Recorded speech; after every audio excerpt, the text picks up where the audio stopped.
Yan guys, dami natin dahon ng palaya. Native lang. At saka sitaw native din guys. Ayan. Oo.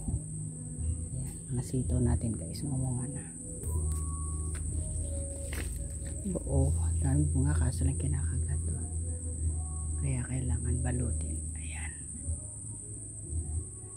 Yan, may sitaw din. Pag may tinanim. Ayan, mga radish. Kulang ang lupa, kailangan dagdagan at saka diligan. Ayan, dami ko ang palaya guys. So, ay sayang bunga. Dami ko ang palaya, super duper dami. Native, wild at saka yung mahaba. Ayan o.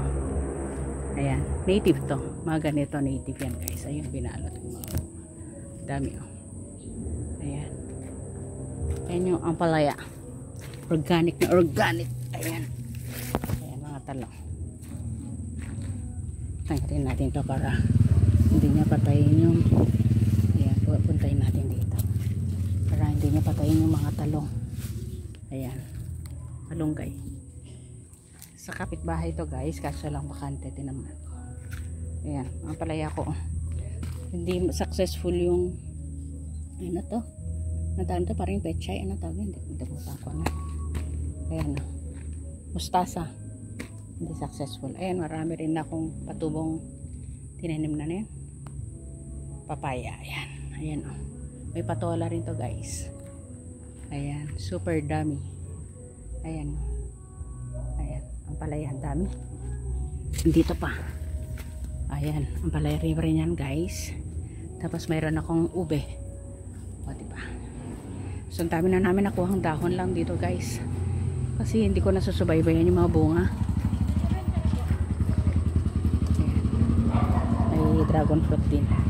Sayang yung dragon fruit ko, tinanggal kasi store ko. Ayan. Palutin ko mamaya guys ha, para pwedeng kainin ha. Lalaki man lang ng konti na hindi kinagat. Ayan, o diba, ganda. Akala mo